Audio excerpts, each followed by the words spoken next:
Bismillahirrahmanirrahim. Assalamualaikum warahmatullahi wabarakatuh. Waalaikumsalam warahmatullahi wabarakatuh. Alhamdulillahi rabbil alamin wal aqibatu lil muttaqin wala udwana illa 'alal zalimin. Asyhadu an la ilaha illallah wahdahu la syarika lah wa asyhadu anna Muhammadan 'abduhu wa rasuluh. Allahumma salli ala Muhammad wa ala alihi wa sahbihi ajma'in. Allahumma faqihna fid din wa 'allimna ta'wil. Allahumma la sahla illa ma ja'altahu sahla wa anta taj'alul hazna idza syi'ta sahla. Sahil umurana fid dunya wal akhirah. Baik, dimulai dengan memuji Allah Subhanahu wa taala dengan mengucapkan kalimat hamdalah. Alhamdulillahirabbil alamin. Kemudian bersalawat kepada Rasulullah sallallahu alaihi wasallam. Allahumma salli ala Muhammad wa ala ali Muhammad. Sama-sama kita awali majlis ini dengan kalimat basmalah. Bismillahirrahmanirrahim. Baik, kita lanjutkan ayat ke-4.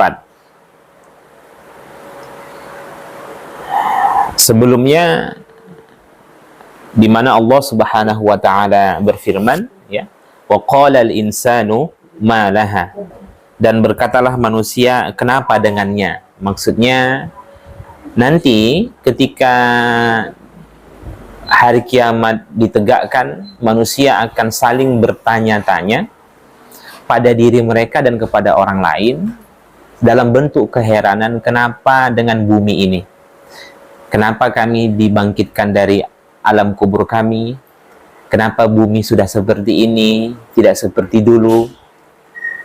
Kemudian kenapa bumi tidak ada lembah, gunung, laut, dan lain sebagainya? Yang pada intinya orang-orang yang tidak beriman kepada hari kebangkitan itu akan bertanya-tanya. Nah, lantas kemudian pada ayat setelahnya Allah Subhanahu wa taala berfirman, yauma idzin tuhadditsu akhbaraha. Kita mulai, yauma idzin tuhadditsu akhbaraha.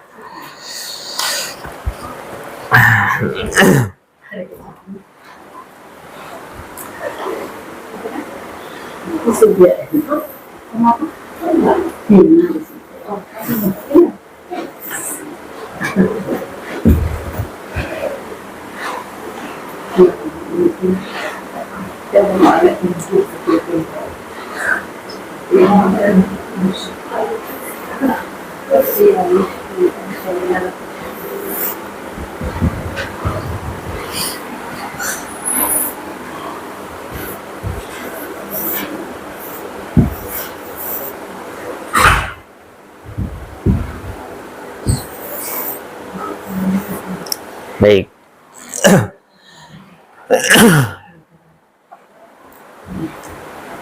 Yauma idzin tuhadditsu akhbaraha. Pada hari itu, pada hari itu. Kapan hari itu? Hari kiamat, ya, hari kiamat.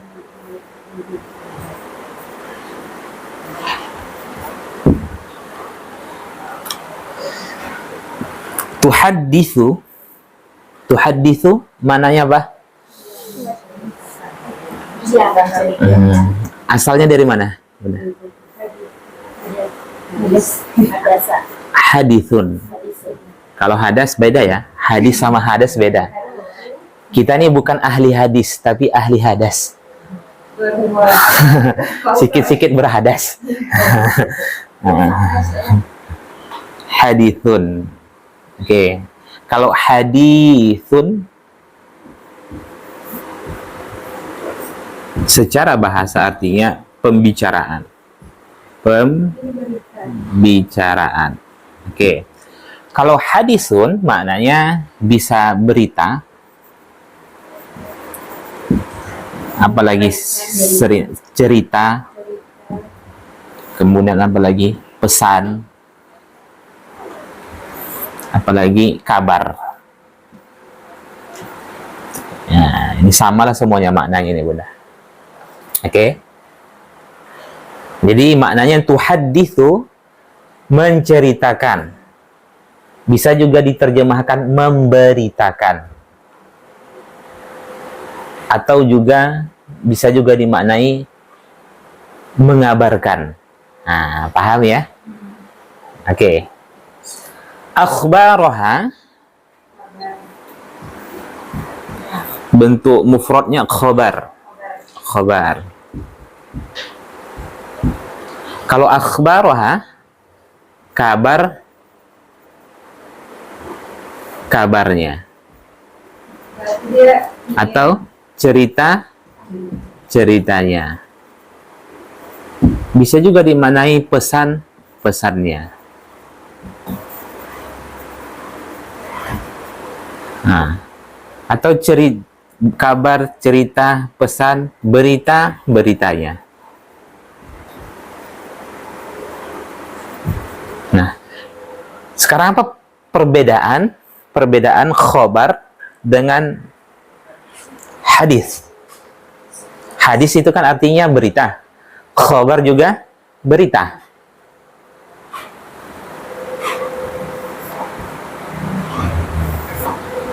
Ada yang tahu? Pada hari itu menceritakan berita-beritanya. Nyanyi dikembalikan kepada siapa? Kepada bumi.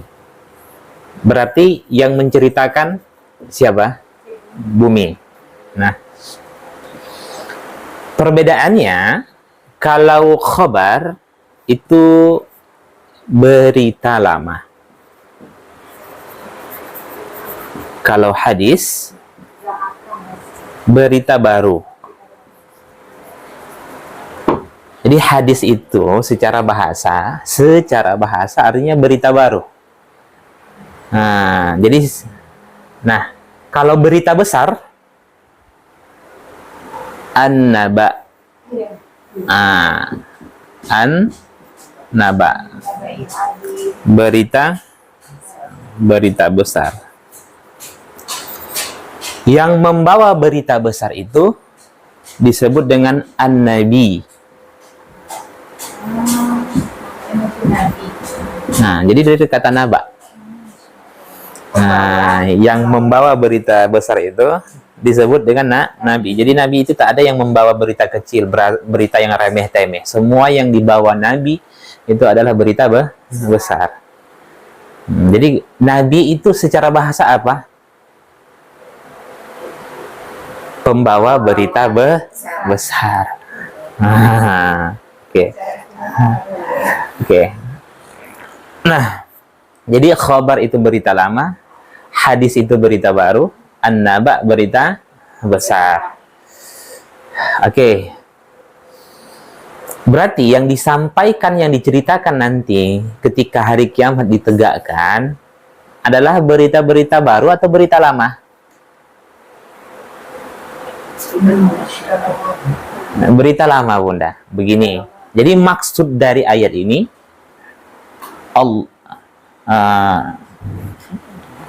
bumi akan menceritakan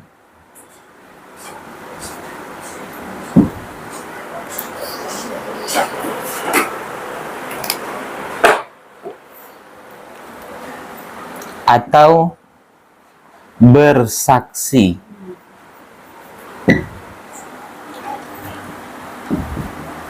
atas setiap apa saja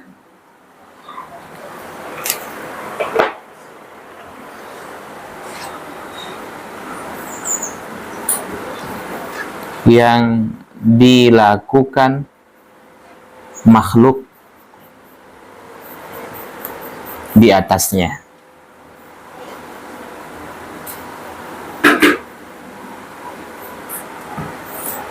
Baik amal baik, amal buruk, maupun amal yang sia-sia.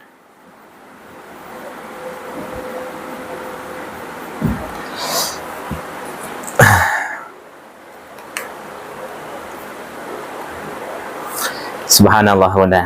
Nanti ketika hari kiamat ditegakkan, keheranan manusia itu tidak berlangsung lama. Kenapa? Karena di samping nanti orang-orang yang beriman akan menjawab, hadza ma wa'adar rahman wa shadaqal mursalun. Ini adalah janji Allah yang Maha Penyayang dan benarlah apa yang disampaikan oleh Rasul. Kemudian bukan hanya itu, bumi pun menceritakan kenapa sampai dia mengeluarkan segala isi-isi yang ada di dalam perutnya. Nah, kan manusia bertanya, kenapa kami dikeluarkan dari bumi? Kenapa bumi seperti ini? Keheranan itu tidak berlangsung lama, bumi pun menjawab. Bahwasanya Allah Subhanahu wa Ta'ala memerintahkan saya untuk mengeluarkan kalian semua. Nah, bukan hanya itu maksud dari ayat ini, tapi melainkan juga bahwa bumi juga akan menceritakan atau bersaksi atas setiap apa saja yang dilakukan makhluk di atasnya. Baik amal baik, amal buruk, atau amal yang sia-sia. Si fulan jam 7.30 hari Sabtu ngaji. Nah, itu nanti bumi bersaksi. Si fulan bangun tengah malam, ya Allah, engkau bangunkan dia ya Allah jam 2 malam. Dia bangun. Kemudian dia ke toilet. Setelah itu dia cuma tidur. Setelah ke toilet, kemudian kembali tidur. Bukan sholat malam. Nah, bumi bersaksi. Kadang-kala kita bangun malam, sebenarnya Allah yang bangunkan, Bunda. Itu kan hidayah itu sebenarnya. Iya kan? Tapi kita tidak menangkap hidayah itu. Yang ada, begitu kita terbangun jam 2 malam, kita ke toilet, kemudian buang air kecil, setelah itu balik lagi tidur. Itu kan amal sia-sia. Tidak mendatangkan kebaikan untuk akhirat. Si fulan mengumpat di atas saya. Si fulan mencuri di atas saya. Si fulan gibah di atas saya. Fitnah di atas saya. Si fulan bersedekah di atas saya. Si fulan ngaji di atas saya. Semuanya. Si fulan ngomong ngawur ngidul di atas saya. Si fulan dari jam 7 sampai jam 11 taunya cuman nongkrong di warkop, cuman ngobrol saja. Nggak ada kebaikannya. Jadi, apa yang ingin Allah sampaikan kepada kita sebenarnya, Bunda? Sebenarnya Allah Subhanahu wa Ta'ala Maha tahu, ya kan? Allah Al-Alim, Al-Khabir. Tapi kenapa bumi itu harus bersaksi? Supaya manusia tidak dapat mengilah. Nah, dari setiap apa saja yang dia lakukan. Sama halnya, sebenarnya Allah Subhanahu wa Ta'ala tahu Fir'aun itu ketika Allah perintahkan Nabi Musa untuk memberikan nasihat kepada Fir'aun. Idhab ila Fir'aun innahu tagha. Allah tahu bahwasanya Fir'aun itu pasti akan membangkang. Pasti tidak akan mau menerima nasihat Nabi Musa. Tapi kenapa Allah perintahkan Nabi Musa untuk mendatangi Fir'aun? Kan Allah tahu kan, pada akhirnya manusia itu akan membangkang. Fir'aun itu akan membangkang. Bahkan dia mengatakan, Ana rabbukumul a'la. Akulah Tuhan yang paling tinggi. Kira-kira apa jawabannya, Bunda? Jawabannya adalah supaya Fir'aun itu tidak dapat berkilah nanti ketika diazab. Kenapa engkau masukkan saya ke dalam neraka, ya Allah? Sedangkan dakwah belum juga sampai kepada saya. Ya kan? Dan ini juga menjadi pengajaran penting bagi kita semua. Memberikan nasihat dan peringatan itu wajib. Memaksakan seseorang agar mau menerima nasihat kita itu haram. Paham ya? Nah, nggak boleh kita memaksakan seseorang agar mau menerima nasihat kita. Lasta alaihim bimusaytir. Fadzakir innama anta mudzakir. Tugasmu hai Muhammad hanyalah memberikan peringatan. Lasta alaihim bimusaytir. Engkau tidak berkuasa atas mereka yang menghadirkan iman, di dalam hati mereka itu bukan kamu, melainkan aku. Yang memberikan hidayah itu bukan kamu, melainkan aku. Nah, jadi kewajiban kita apa? Memberikan peringatan. Jadi jangan takut kalau nasihat kita, peringatan kita tidak diindahkan. Yang takut itu kalau kita tidak memberikan peringatan. Jelas ya? Berarti ada batasan ya, Ustaz. Jadi kita nggak terlalu mengatakan gitu ya. Ya, kita tidak boleh memaksakan seseorang agar mau menerima nasihat kita, Bunda. Jadi sabar juga. Nah, la ikroha fiddin. Tidak boleh ada paksaan dalam agama. Walaupun sama anak kita sendiri. Iya. Orang terdekat. Oleh yang ada timbul pertikaian, Bunda. Jelas. Yang salah itu kalau kita tidak menyampaikan itu dengan sejelas-jelasnya. Ketika kita sudah sampaikan peringatan itu dengan sejelas-jelasnya, beginilah pandangan Al-Quran, beginilah apa yang disampaikan oleh Nabi, sudah jelas tuh, kemudian ditolak, ya sudah. Tapi kalau belum jelas, tugas kita untuk memperjelas supaya dia paham. Jadi sampaikan nasihat itu sesuai dengan nalar mereka.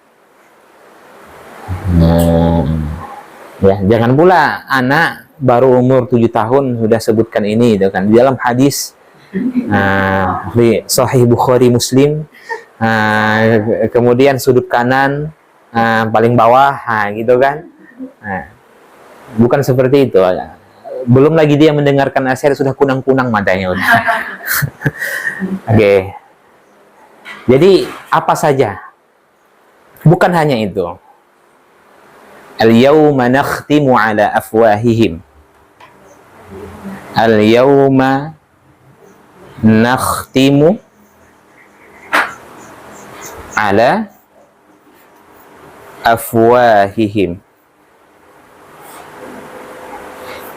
Apa maknanya? Surah apa nih? Al-yawma nakhtimu ala afwahihim. Surah apa? Wa tukallimuna aydihim wa tashhadu arjuluhum yaksibun. Surah apa? Yasin. Surah Yasin. Kata Allah, hari ini, bukan hanya bumi saja bersaksi, Bunda. Hari ini, kata Allah, nakhtimu ala afwahihim, mulut-mulut mereka kami kunci. Wa tukallimuna aydihim, dan tangan-tangan mereka lah pada saat itu yang berkata kepada kami. Wa tashhadu arjuluhum, kaki-kaki mereka itu bersaksi kepada kami. Bima kanu yaksibun, atas apa yang dahulu mereka kerjakan. Nah, bukan hanya bumi yang bersaksi, tangan dan kaki juga bersaksi. Buka surah Fussilat ayat 21. Surah Fussilat ayat 21. Bukan hanya bumi, tangan dan kaki juga bersaksi.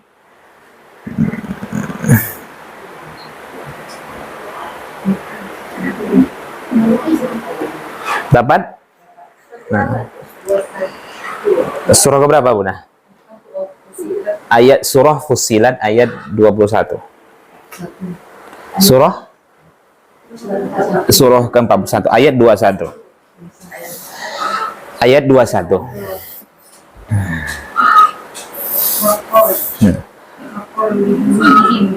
Iya, wa qalu li juludihim lima syahidtum alaina.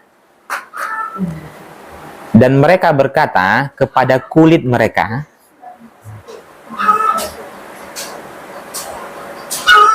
oke, dapat, Bunda? Nah, wa qalu li juludihim lima syahidtum alaina. Dan mereka berkata kepada kulit mereka, mengapa kamu menjadi saksi terhadap kami? Subhanallah, Bunda. Jadi ini sebenarnya Allah abadikan nanti di mana ada manusia yang begitu keheranan, ya kan? Kenapa kulit mereka itu dapat bersaksi, dapat berbicara? Paham ya, Bunda?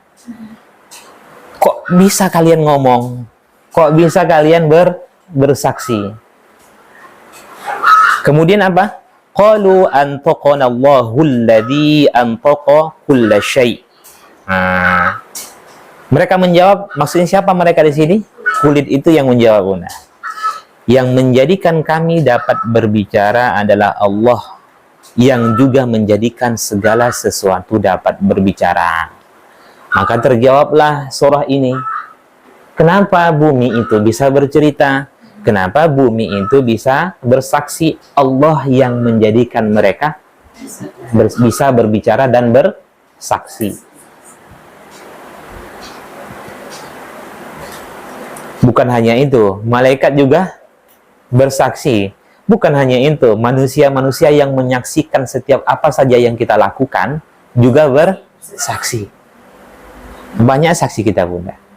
Itu sebenarnya menunjukkan keadilan Allah Subhanahu wa Ta'ala. Allah Maha Kuasa pun begitu. Allah tidak akan mau menghukum seseorang kecuali ada saksi. Nah, berbeda halnya dengan sebahagian penguasa menghukum rakyatnya tanpa saksi. Jelas ya? Nah. Jadi kalau begitu, tujuan dari ayat ini, kata para ulama, supaya hidup kita ini merasa diawasi. Jadi apapun yang kita lakukan dalam hidup ini tertanam merasa diawasi. Nah, jelas sudah.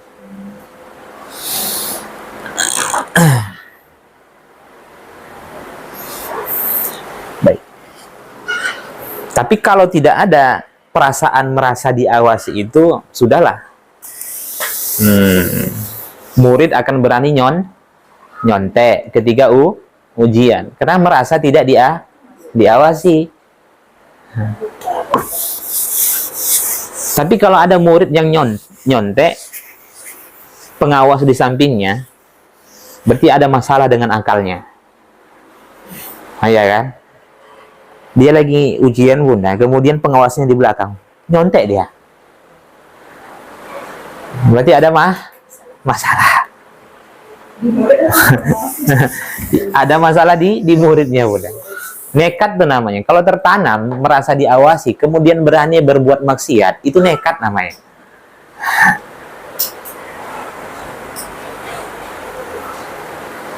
Ya. Ilmu kita ini kalau dihitung sudah banyak. Tapi perasaan merasa diawasi itu yang belum tertanam. Oh, segala macam ini tahu dosa, itu tahu pahala, udah macam segala macam pikir sudah dibahas. Nah, cuman kenapa masih berani berbuat maksiat? Tidak tertanam di dalam hati itu merasa diawasi 24 jam dalam sehari semalam. Kenali Allah. Kenali Allah. Oh, bagaimana mungkin kita merasa diawasi kalau kita tidak mengenal Allah? Kalau kita benar-benar mengenal suami kita, Bunda, mohon maaf, Bunda mengenal suami Bunda dengan berbagai, mohon maaf, dengan berbagai macam latar belakang backgroundnya, iya kan? Bunda hati-hati nggak berbicara, takut tersindir, takut ini karena sosok suami saya ini seperti ini, iya kan? Kenapa tuh? Begitu hati-hatinya istri itu berbicara, karena dia sudah mengenal sosok suami. Nah, jelas ya. Itu mestinya lebih dari itulah seorang hamba kepada Tuhannya. Nah, jelas ya. Oke. Jadi sampai kapanpun belajar fikih sholat dia sudah banyak, ya kan? Kiat-kiat sholat khusyuk juga sudah dia dapatkan. Tapi belum lagi mendapatkan kekhusyukan dalam sholat. Kenapa? Karena tidak mengenal Allah. Innaka hamidum majid. Sesungguhnya engkau maha terpuji dan maha mulia. Tapi nggak tertanam tuh. Apa maha terpuji, apa maha mulia itu? Fil alamina innaka hamidum majid. sehingga nggak ada terasa apa-apa. Nah, kan Majid itu kan maha mulia dan maha memuliakan. Maha mulia dan maha memuliakan. Saya berikan contoh. Ada seorang presiden yang tampan, ganteng, kaya raya, dermawan, baik hati, peduli dengan saya hanya sebagai rakyat biasa. Coba tuh Bunda. Apa perasaan Bunda? Presiden peduli dengan Bunda yang tidak ada hubungan kerabat dan lain sebagainya, hanya sebatas rakyat. Bagaimana? Muncul kan rasa senang, ya kan? Berusaha untuk mengenalnya dan lain sebagainya. Allah itu maha mulia, tapi juga dia maha memuliakan. Ada orang yang mulia tapi tidak memuliakan. Nah, jelas ya. Berarti kalau kita mengimani sifat Al-Majid itu, Bunda, maka termotivasilah kita untuk terus melakukan kebaikan, berkesinambungan. Kenapa? Ternyata ada sosok zat yang menyayangi saya, melebihi rasa sayang saya kepada orang yang saya sayangi. Nah, ya kan? Siapa dia? Dialah Allah. Maka itu harus dibahas ulang, Bunda. Kita tidak akan kenal Allah kalau tidak akan mengenal sifat dan perbuatannya. Minta sama ustazahnya, mulai ulang dari apa itu Ar-Rahman, Ar-Rahim, Al-Malik, Al-Quddus sampai kepada Al-Basir. Nah, ya kan? Itu dibahas ulang tuh. Sudah pernah membahasnya, Bunda? Nah, dibahaslah. Nah, ya kan? Al-Basir apa? As-Sami' apa? Nah, Ar-Rahman apa beda Ar-Rahman dengan Ar-Rahim? Apa beda Ar-Rahman, Ar-Rahim dengan Al-Wadud yang maha kasih, tapi Ar-Rahman juga maha kasih. Di mana perbedaannya? Harus dibahas tuh. Pengen dari Ustaz. Panjang. Nah, insya Allah jelas ya. Jadi pastikan setiap di bumi manapun kita pijak, kita melakukan kebaikan. Kenapa? Karena ada masanya bumi akan bersaksi. Jelas. Orang baik itu, kebaikan yang dia lakukan itu sebanyak apa? Orang yang taat itu, kebaikan yang dia lakukan itu sebanyak apa? Sebanyak bilangan nafasnya. Iya kan itu kan? Berarti setiap dia bernapas, dia memastikan pasti ada kebaikan. Nah, iya kan? Ketika kita bernapas hari ini, ada nggak kebaikan? Alhamdulillah ada. Nanti setelah nggak ngaji gimana? Kira-kira yang kita ucapkan, ya kan? Yang kita perbuat itu kan sebanyak bilangan nafas. Jadi ibadah itu bukan hanya sebatas ritual yang rukun Islam saja. Nah, ya kan? Sebatas syahadat, sholat, zakat, puasa, haji, sudah. Bukan begitu. Jadi di saat di kamar mandi, kira-kira bisa nggak kita mendapatkan kebaikan? Pastikan. Itu di saat di dalam kamar, kira-kira bisa nggak saya mendapatkan kebaikan? Oke, di dalam sholat, bisa nggak saya mendapatkan kebaikan? Karena ada orang yang sholat celaka kan? Ternyata di dalam sholat juga dia tidak mendapatkan kebaikan. Fawailul lil musallin.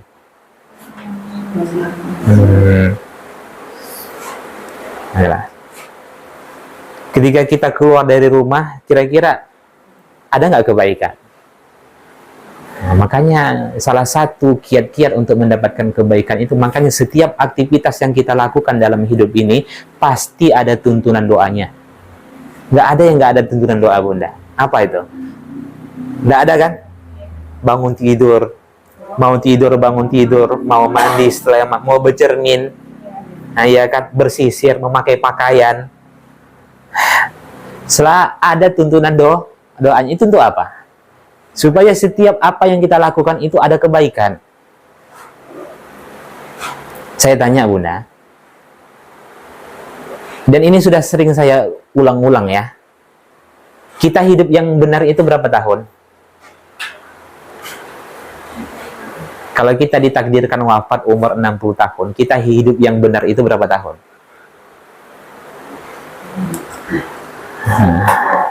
Kita wafat umur 60. Oke. Umi Nela sudah berapa? 44. Berarti kurang dari 20 lagi. Dan bisa lebih cepat. 60. Oke. Kita sepakati dulu Bunda. Tapi ini kembalikan kepada Allah. Andai kita dari 60 tahun ini hidup yang benar itu berapa tahun? Kita buang dulu.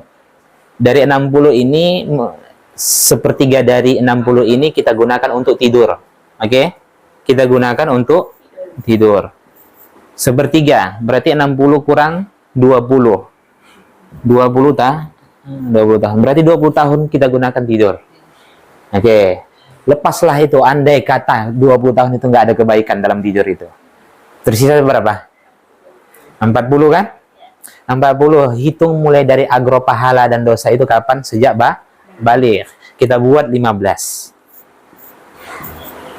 Umur 1 tahun sampai 15 waktu kita bermain-main. Nah, tidak yang mengenal yang namanya ibadah. Nah, ya kan? Berarti sisa 25. 25 tahun lah inilah hidup kita sebenarnya, Bunda. Iya kan? 25 tahun inilah hidup kita sebenarnya. Belum lagi yang hijrahnya itu umur 40.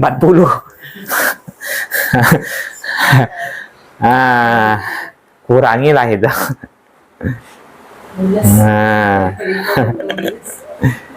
Itu pun masih main-main lagi.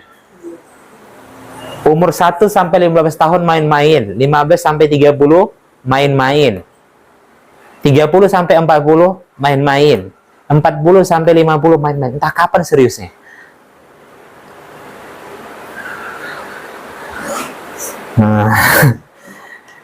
Iya udah.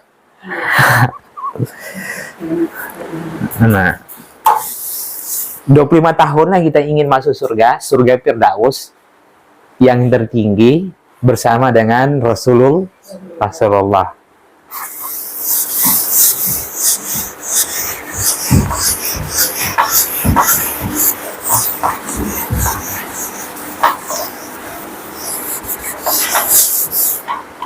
Jadi orang-orang yang baik itu sehari saja dia nggak melakukan kebaikan, dia sudah melakukan sesuatu yang wajib, yang sifatnya fardu. Kalau seandainya dia tidak melakukan kebaikan, rasa-rasa dia merasa berdosa. Ada orang-orang yang amalannya itu, kalau dia sudah meninggalkan sesuatu yang sunnah, menganggap dirinya sudah berdosa. Padahal sebenarnya tidak berdosa.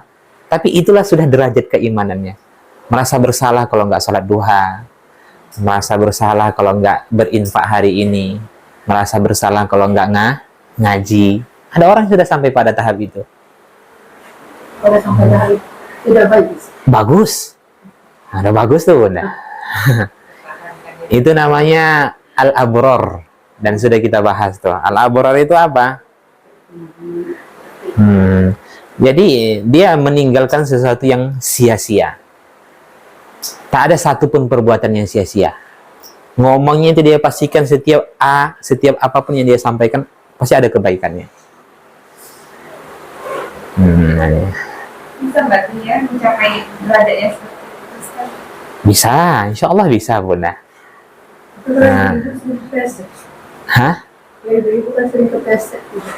Kepleset. Itulah hikmahnya Allah memerintahkan kita untuk beristighfar. Ya kan? Setiap anak Adam itu berdosa. Langsung, jangan ditunda. Langsung terhapus. Wallahu a'lam Bunda. Masalah terhapus itu hak prerogatif Allah. Cuman yang perlu kita pahami, ketika kita istighfar, istighfar, apa hikmah dari istighfar? Apa hikmah dari kita memohon ampun? Jawabnya adalah agar dosa terhapus. Dosa terhapus. Tapi tahu nggak kita hikmah dari dosa terhapus itu? Kadang-kadang ada orang nggak tahu hikmah dari dosa terhapus. Kita kan astagfirullah, tujuannya apa? Supaya dosa kita dihapuskan oleh Allah. Hikmah dari dosa terhapus itu apa? Jadi hikmah dari istighfar itu sebenarnya Bunda, satu, aib di dunia tidak dibuka. Tidak dibuka. Itu hikmah dosa Bunda kalau terhapus. Aib di dunia tidak akan dibuka. Demikian juga aib di akhirat.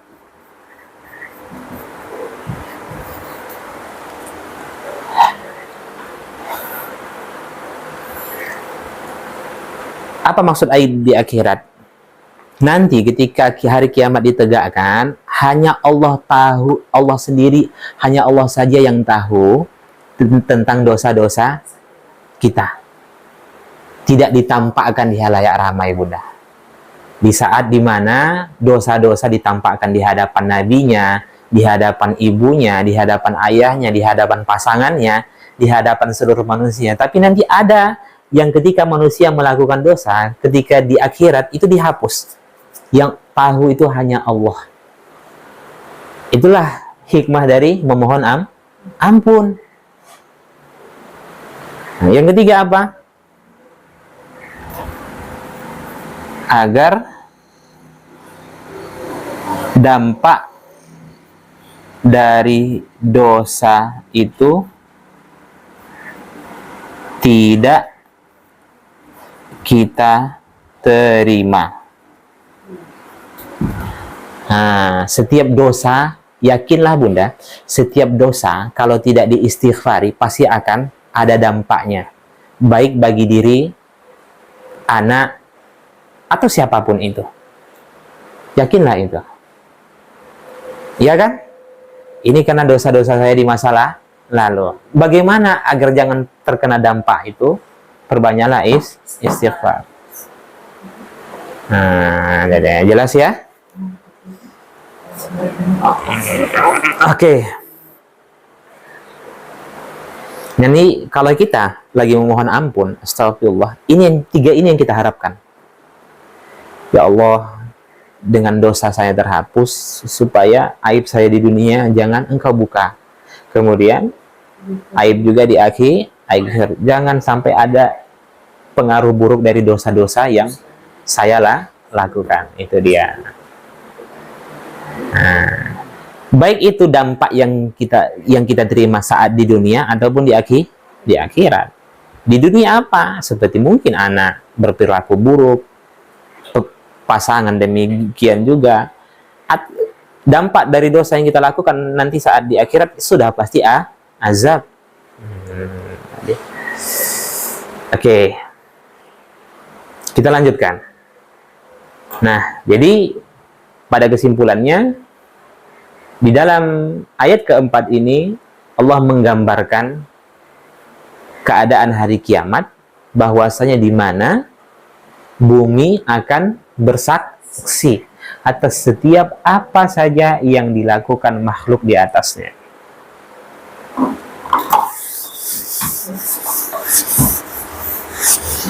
Maka terjawablah kenapa Nabi setiap sholat sunnah rawatib itu berpindah-pindah.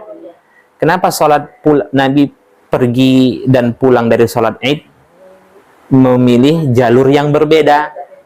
Nah, Nabi jawab apa? Supaya banyak saksi.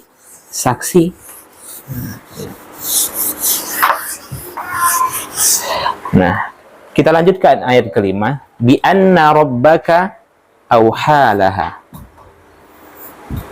Bi anna rabbaka أوحى لها.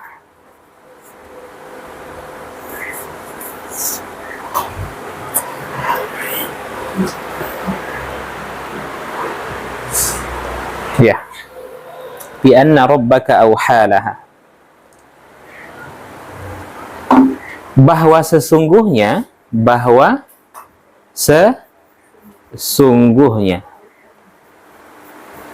oke, rabbaka, Tuhanmu. Apa makna Rabb? Masih ingat? Terus? Oke. Auhalaha, telah mewahyukan, laha, kepadanya. Kepadanya kembali kepada siapa? Bumi. Nah, ini jawabannya, Bunda.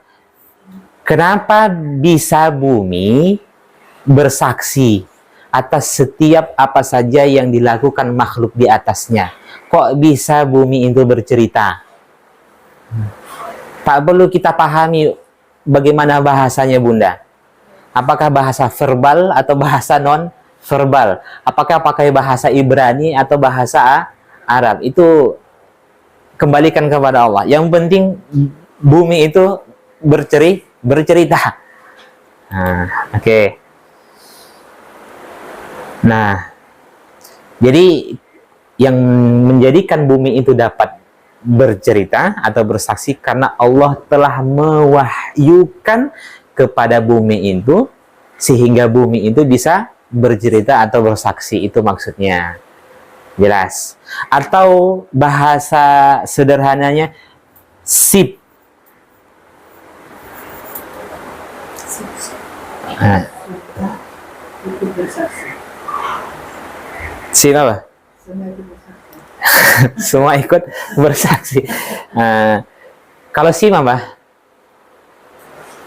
SIM, surat izin mengemudi. SIM sudah mendapatkan surat izin berbicara.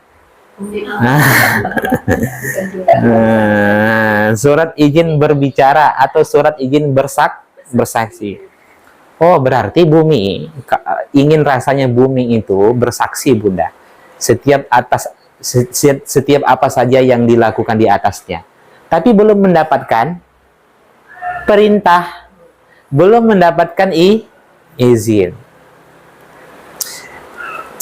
Nih hamba hari ini telah melakukan dosa, ingin sajalah aku lenyapkan nih anak. Nah, misalnya seperti itulah.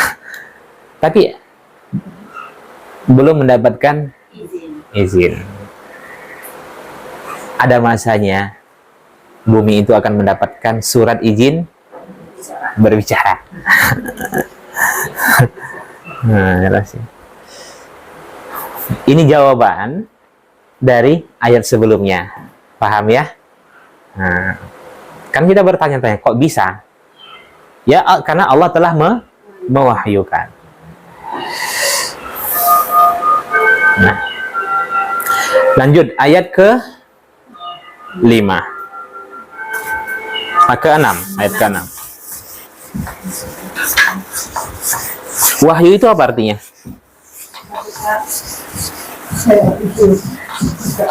Umi Naila, nama lengkap apa? Wahyu Ningsi. Wahyu Ningsi. Wahyu apa, Umi?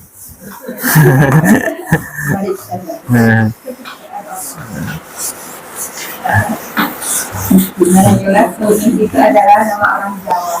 Ya, Ningsi. Berarti Jawa ya? Jawa. Berarti saat ini Jawa. Iya. Ya. Jawa. Baik. Wahyu itu sesuatu yang cepat dan tersembunyi. Itu maknanya. Sesuatu yang cepat dan tersembunyi. Jadi Allah telah mewahyukan kepada lebah. Allah telah mewahyukan kepada ibunya Nabi Musa. Itu apa ya? ada pesan yang Allah sampaikan kepada hamba-hamba Allah, yang pesan itu sangat cepat dan tersembunyi, tidak diketahui oleh siapapun kecuali Dia yang menerima. Nah, paham ya? Nah, itu wahyu. Jadi wahyu Al-Quran apa? Itu maksudnya pesan sesuatu yang cepat dan tersembunyi, tidak diketahui oleh siapapun.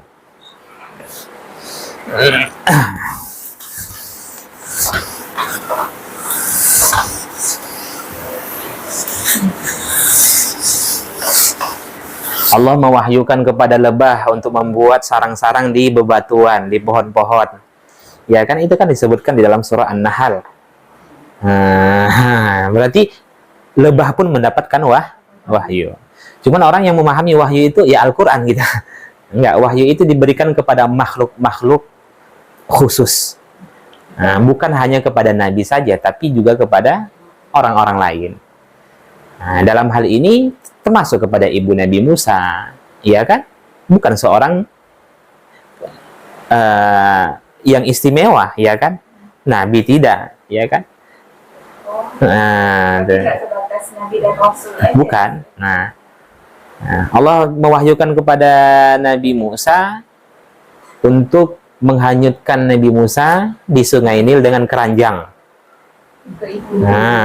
Ibunya Nabi Musa, sehingga diambil oleh Aisyah, diangkatlah menjadi anak angkat. Setelah itu apa? Singkat cerita, dicabut janggutnya Fir'aun. Ini anak besar nampaknya membangkang nih, nggak ada Fir'aun. Ditentang oleh Aisyah karena dia masih kecil. Tapi untuk membuktikan bahwasanya ini bukan penentang, bukan sebagaimana yang disampaikan oleh Haman, bahwasanya yang menghancurkan kerajaan dia adalah kaum Bani Israel, maka untuk membuktikan itu Fir'aun memberikan dua pilihan: makan kurma dengan bara api.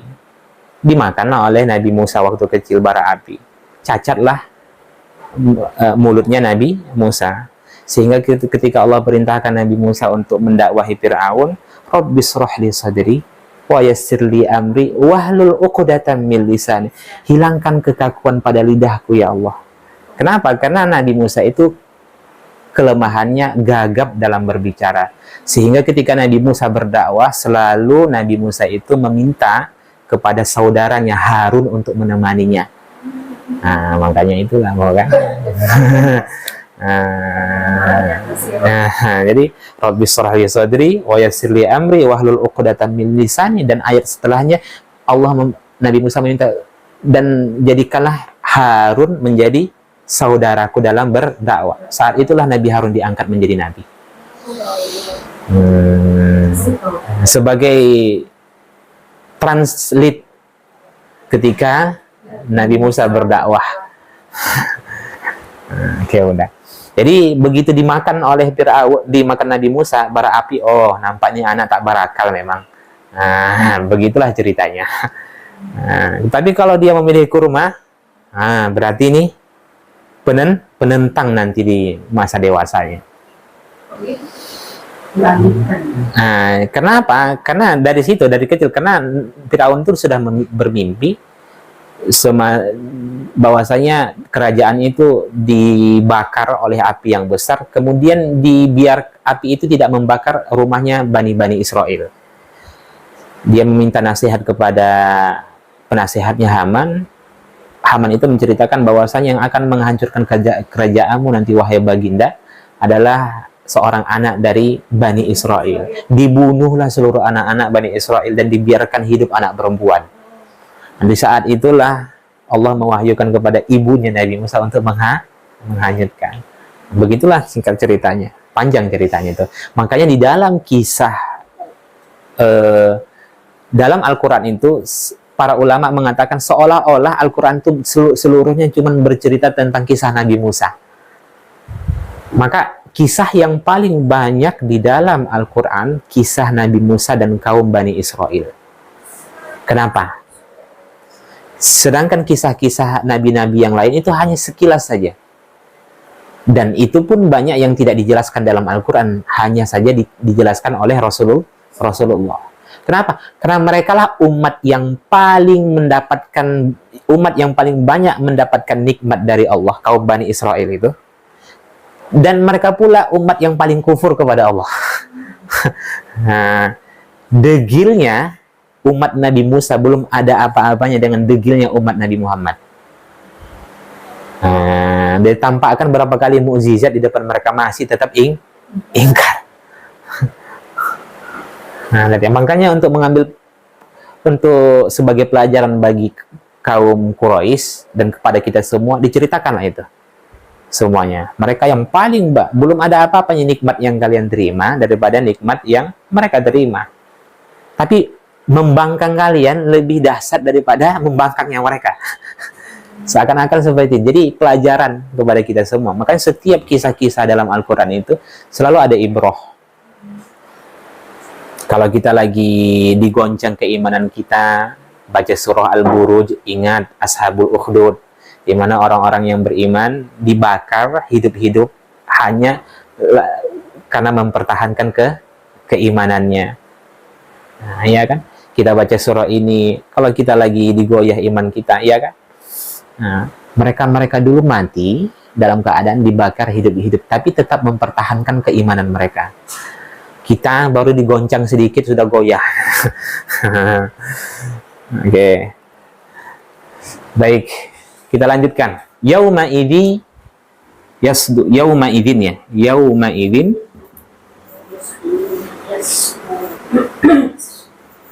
yasdurun nas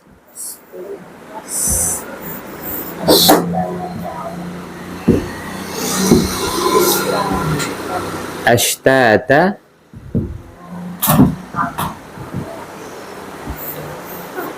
liyuraw a'malahum. Oke, pada hari itu,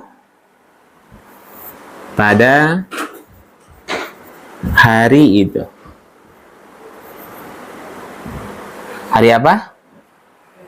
Hari kiamat. Yasdurun nas, manusia. Yasdurun itu dikeluarkan atau dimunculkan. Maknanya dimunculkan, Bunda. Manusia. Berarti kalau Anas dipakai apa tuh maksudnya? Seluruh manusia. Nah, berarti seluruh manusia akan dibangkitkan tanpa ada pengecualian. Nah, itu penggunaan Anas dengan al-insan itu, Bunda. Nah, kalau al-insan kan manusia. Al-insan. Kalau disebut al-insan berarti tidak seluruh manusia, tapi sebahagian. Tapi kalau Allah sebut Anas berarti itu mencakup keseluruhan.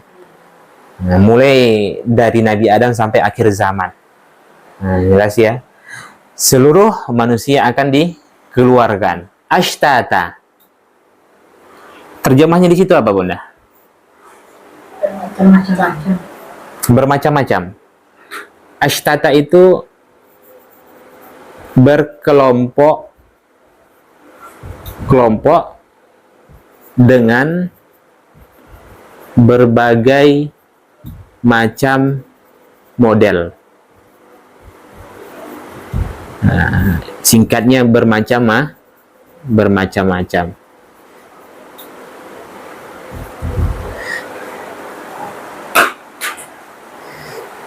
Nah, berkelompok dengan berbagai macam model. Nabi Shallallahu Alaihi Wasallam mengatakan dalam hadisnya, yub'atsu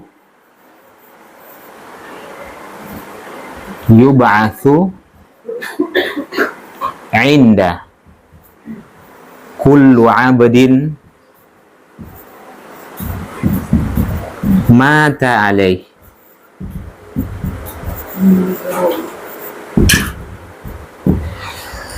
Yub'atsu inda kullu abdin mata alaih.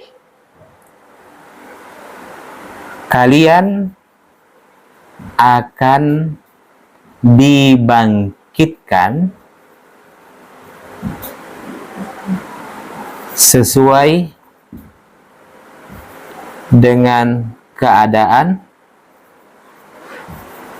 tatkala meninggal.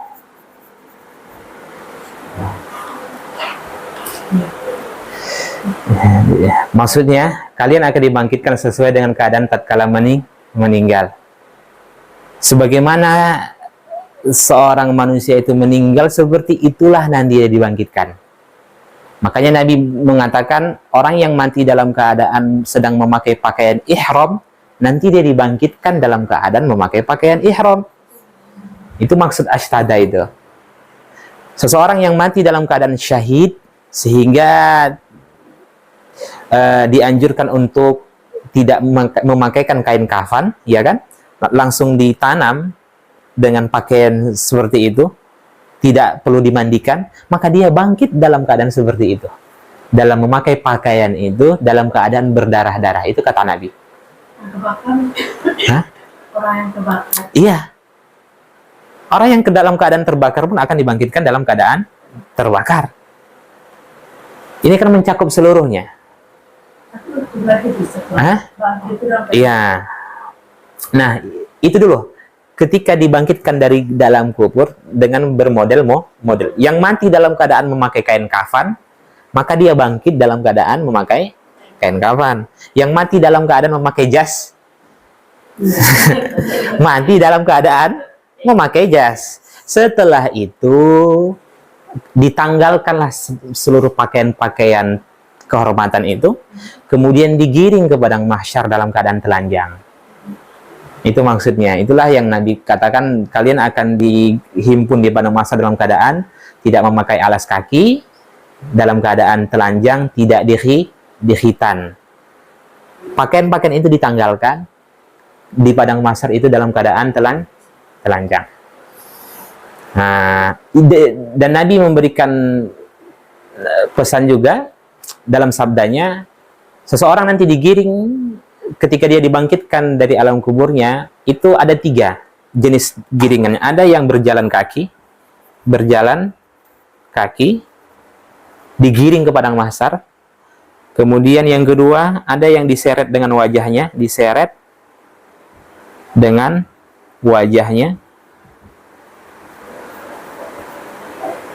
Dan yang ketiga, ada yang memakai kendaraan. Enak ya, betul ya Bunda? Yang digiring ke padang mahsyar dengan memakai kendaraan. Ada yang berjalan kaki, ada yang diseret dengan wajahnya. Kan ya ditarik itu kaki. Iya, ditarik. Dan itu Nabi sampaikan dikhususkan kepada orang-orang kafir.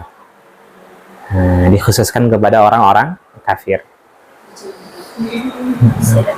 Adapun berjalan kaki dan berkendara, ini dikhususkan pada orang-orang yang beriman.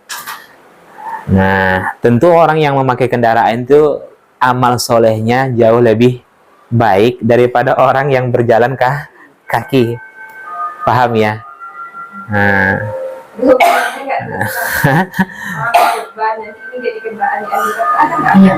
Saya tidak pernah mendengar hadis itu. Nabi hanya memberikan pesan, Nabi bersabda bahwasanya dia akan menaiki unta-unta mewah. Nah, tapi tidak disebutkan bahwasanya itu kurbannya, enggak. Nah, tidak. Nah, oke, setelah itu apa?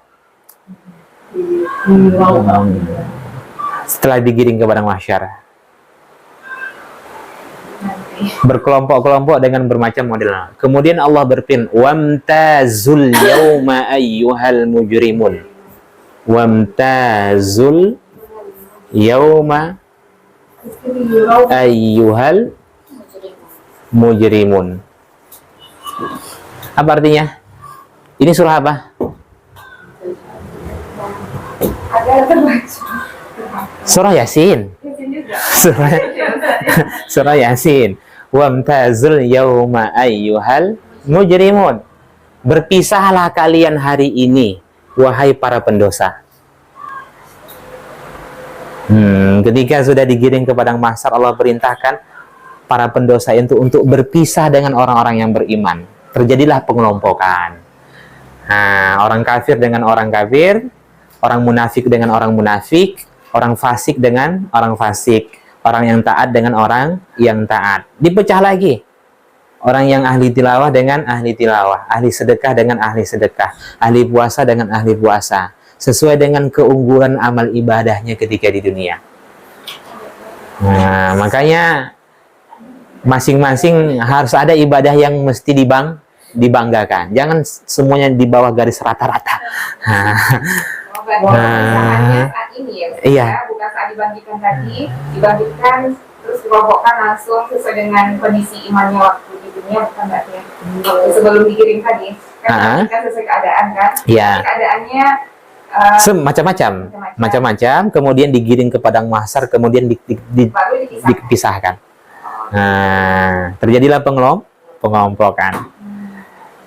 Di saat itulah, فَأَمَّا مَنْ أُوتِيَ كِتَابَهُ بِيَمِينِهِ فَسَوْفَ يُحَاسَبُ حِسَابًا يَسِيرًا. Ada yang menerima catatan amalnya dengan tangan kanan, itu tanda hisabnya mudah. فَسَوْفَ يُحَاسَبُ حِسَابًا يَسِيرًا. Tapi kalau dia menerima catatan amalnya dengan tangan kiri menghadap ke belakang, itu tanda hisabnya dipersulit. Itulah tanda pada akhirnya dia akan masuk neraka. Dia sudah tahu pada akhirnya dia masuk neraka. Di alam mahsyar dia tuh sudah tahu masuk neraka. Sama dengan hal orang kalau menerima suap itu sembunyi-sembunyi kan. Sinilah. Nah, kan dari belakang gitu kan. Nggak ada yang terang-terangan kan. Sini nih. Polisi, mohon maaf. Sebagian polisi kalau lagi nilang, kasih uang sini di belakang. Nah, jelas ya. Setelah itu apa? Singkat ceritanya, Allah perlihatkan amal-amal mereka saat di dunia. Setelah itu Allah balas sesuai dengan amal-amal mereka. Liyurau a'malahum. Itu maksudnya. Untuk diperlihatkan kepada mereka amal-amal mereka. Ini hanya sekilas saja Allah gambarkan. Sekelumit saja. Hanya gambaran-gambaran besar saja. Jelas ya?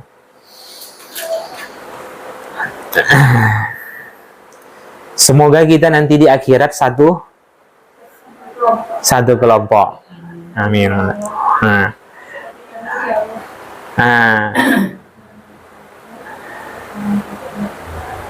Bayangkan ini.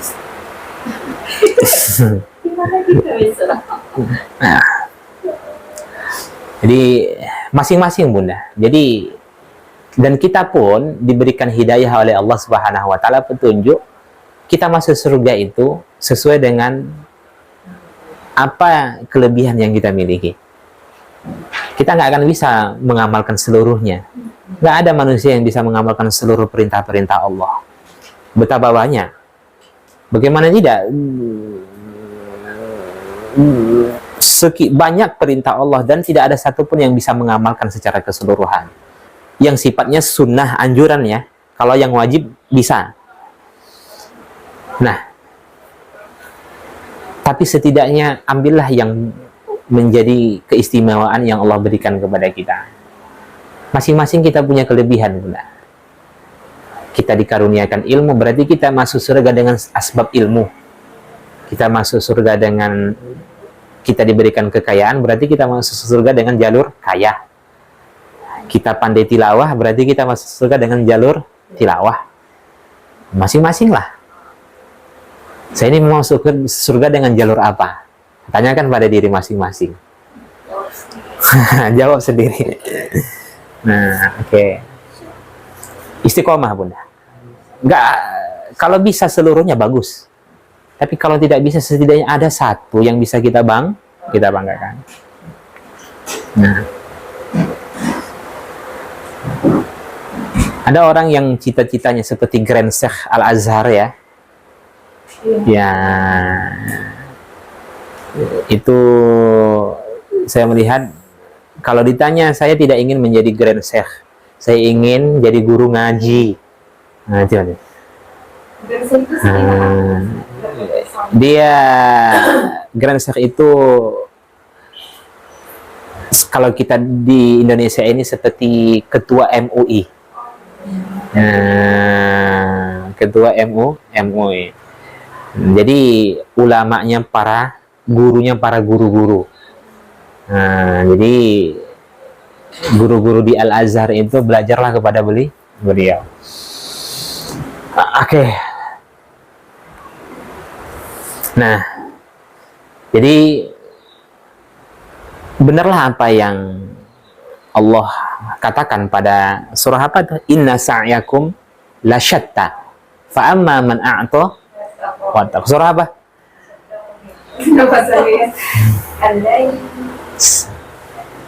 Inna sa'yakum lasyatta.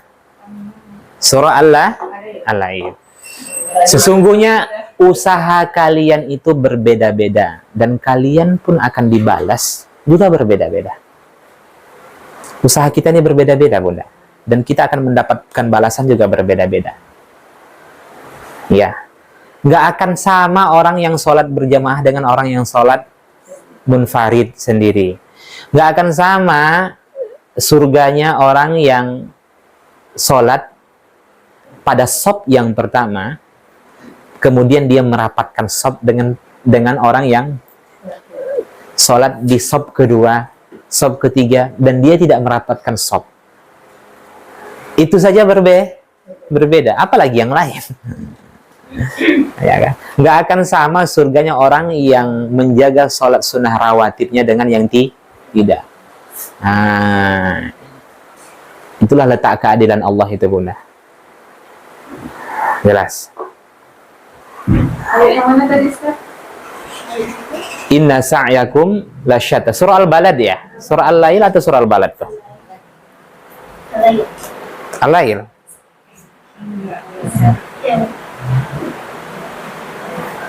Iya, ayat 4. Surah Al-Lail.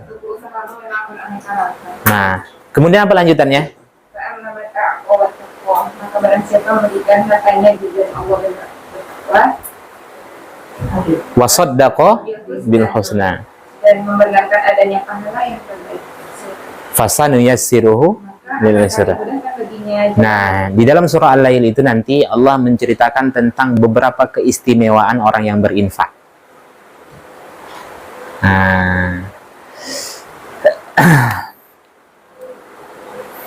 Jadi usaha kita itu beraneka ragam, bermacam-macam, balasannya juga bermacam-macam. Jelas. Ada yang sungguh-sungguh dalam melakukan dosa, ada kan? Ada yang sungguh-sungguh dalam melakukan kebaikan.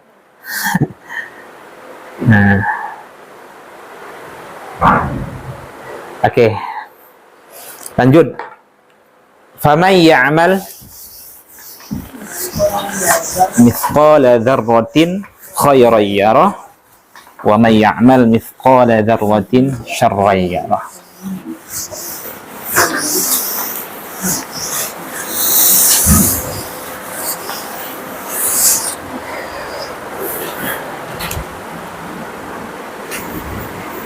Faman ya'mal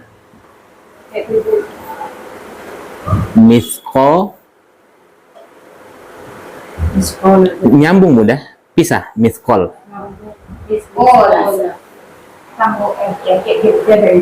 Qala dzarratin khayran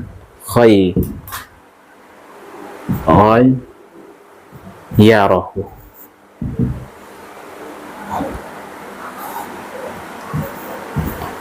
Wa man ya'mal mithqala dzarratin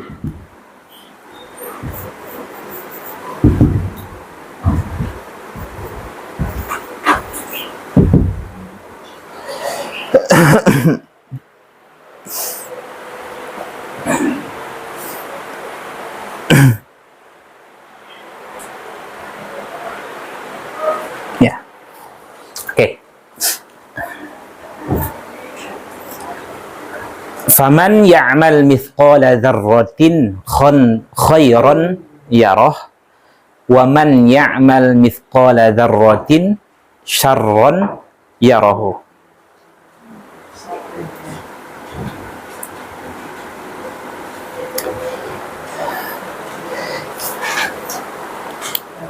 Faman,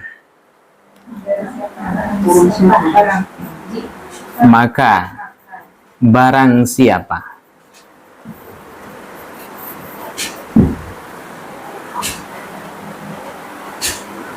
ya'mal, beramal. Di situ apa disederhanakan mereka? Yang mengerjakan, beramal. Oke? Beramal. Mithqal, seukuran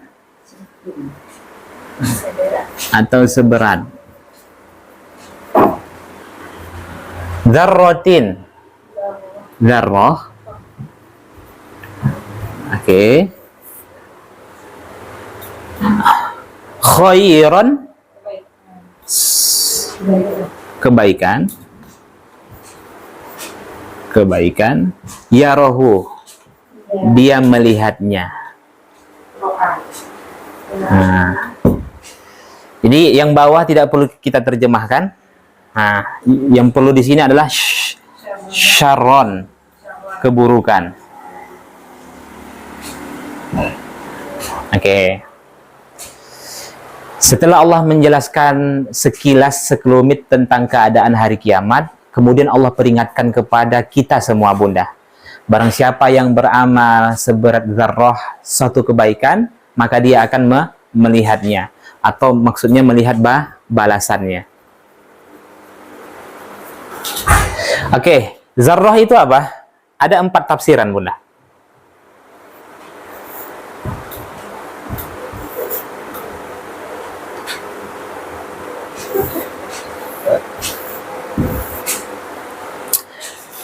Yang Bunda pahami dzarrah itu apa? Yang sering Bunda dengar? Atom. Ada yang lain?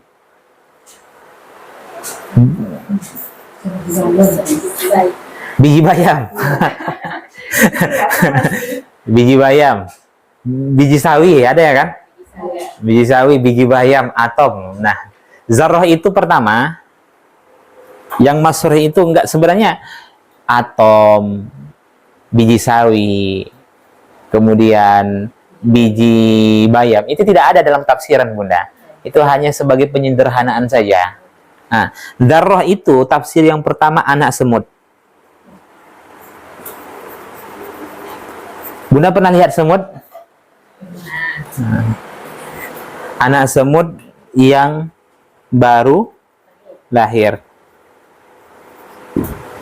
Pernah lihat anak semut baru lahir? Nah, oke. Itu yang tafsiran yang pertama, Bunda. Yang kedua, partikel kecil yang hanya terlihat di sela-sela cahaya matahari.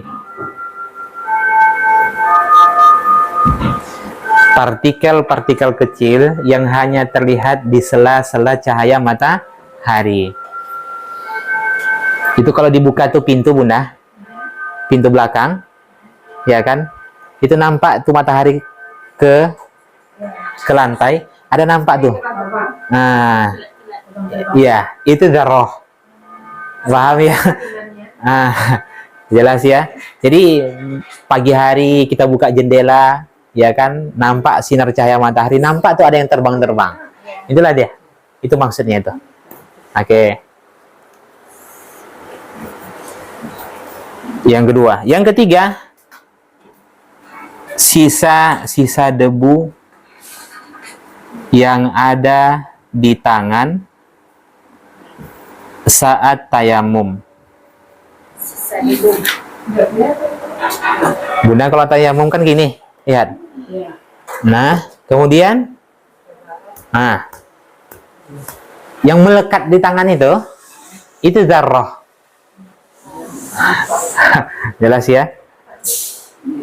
Kemudian yang keempat, sesuatu yang terkecil dan tersedikit, dan yang tersedikit.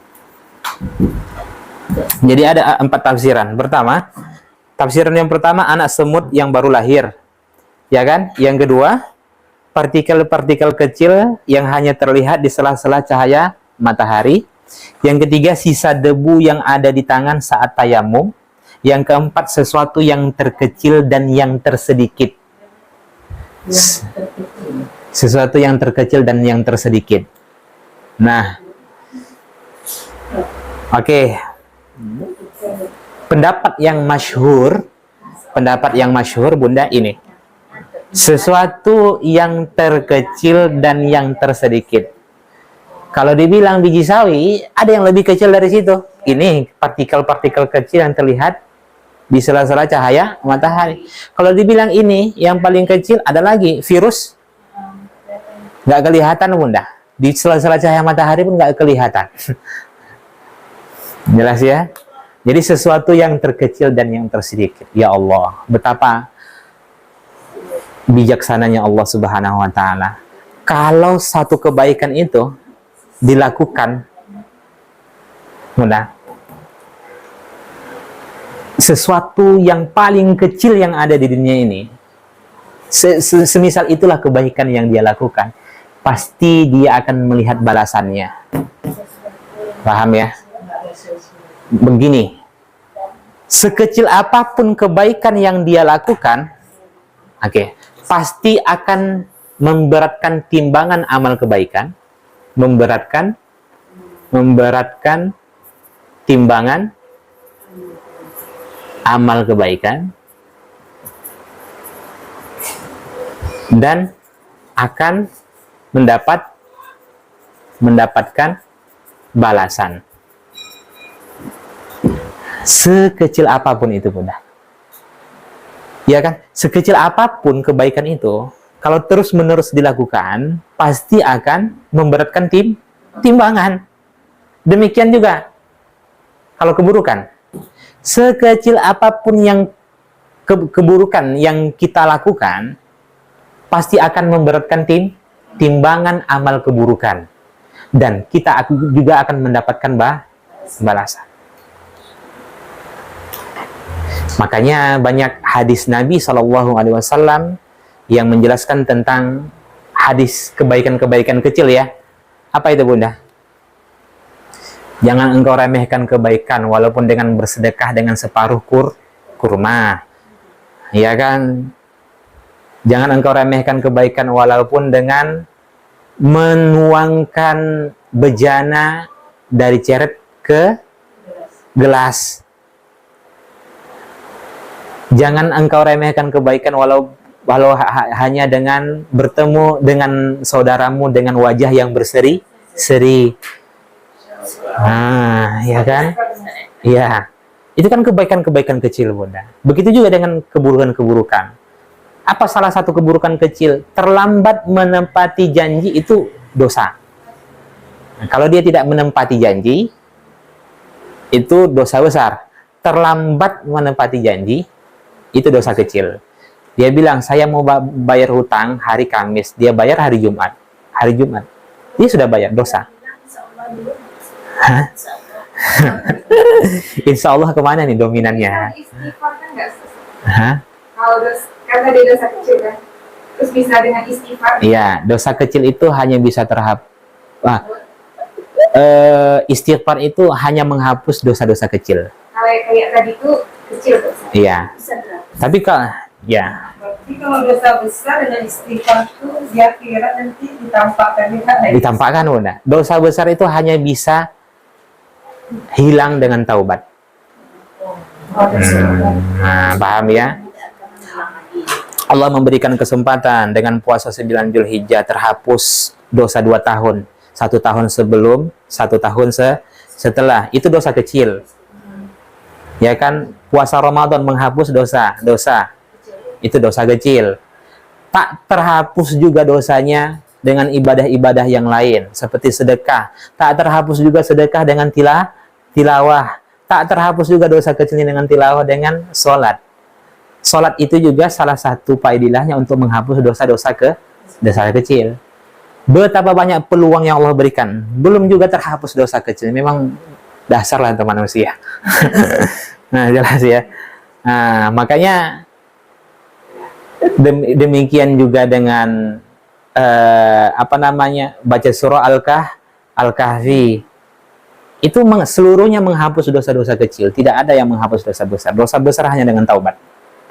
Sepanjang dia meninggalkannya, menyesalinya, dan berjanji tidak mau melakukannya kembali, itu sudah bertaubat.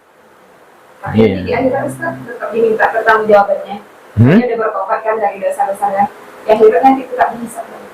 Fasaufa yuhasabu hisaban yasira. Hisab, tapi hisabnya mudah.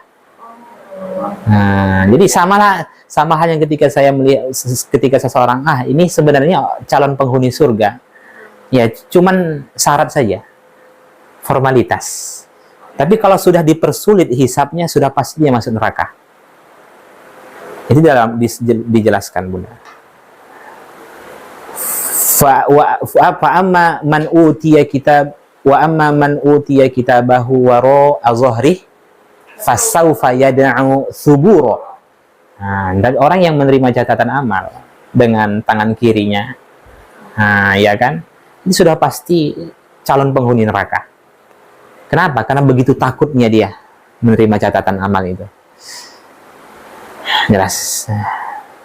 Orang-orang kafir tidak dihisap. Langsung aja. Langsung. Begitu keluar, masuk langsung neraka. Jelas ya. Jadi, tetap melalui proses-proses itu di padang mahsyar, ya kan? Tapi dia tidak dihisap. Nabi mengatakan orang kafir tidak dihisap karena tidak ada amal yang dihisap. Nah, orang kafir itu kan kafir akbar itu kan konsekuensinya 3. Pertama, keluar dari Islam, menghapus seluruh amal. Ingat tuh, kafir akbar keluar dari Islam, menghapus seluruh amal, ya kan? Kemudian abadi di neraka. Itu konsekuensi orang yang melakukan kufur akbar. Kufur akbar itu ada 5. Nah, jadi cuman waktunya sudah habis sudah. Nah, baik.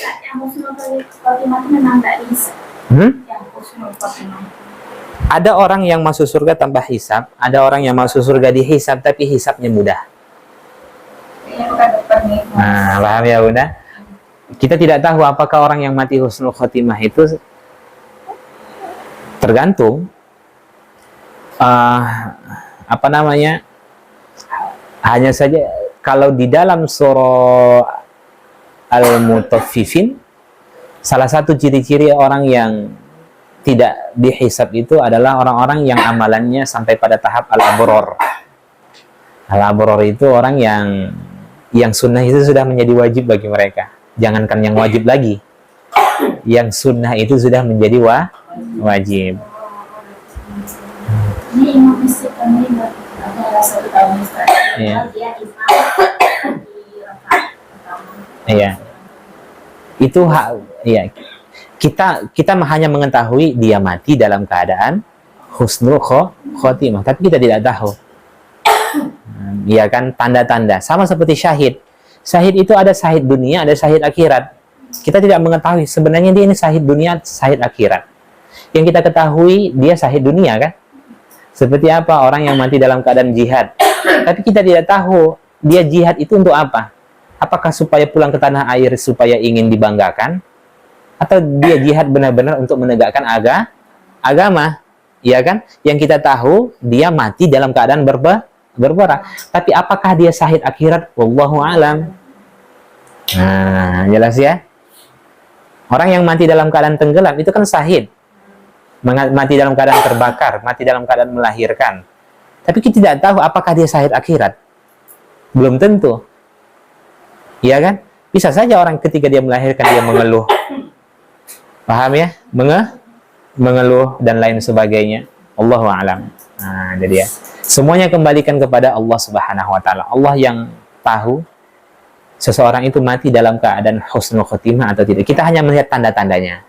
Mati dalam keadaan sholat, mati dalam keadaan haji, mati dalam keadaan umroh, ya kan? Mati dalam keadaan ngaji. Itu kan tanda-tanda mati husnul khotimah. Nah, baik. Dan kita akan mati sesuai dengan kebiasaan kita, Bunda. Sebenarnya mau nanya tentang itu, Ustaz, tapi waktu tidak lebih. Ya, panjang. Intisarinya pun belum, ingatkan pekan depan. Ya, ingatkan pekan depan. Ya. Baik. Nanti kalau kita lanjutkan ujung-ujungnya sampai jam 9.30. Di Fatimah ngaji kan jam 9.30. Baik, sekitar 10 menit lah sampai sana. Baik, barakallahu fikum jami'an. Subhanakallahumma bihamdik, nashhadu an la ilaha illa anta, nastaghfiruka wa natubu ilaik.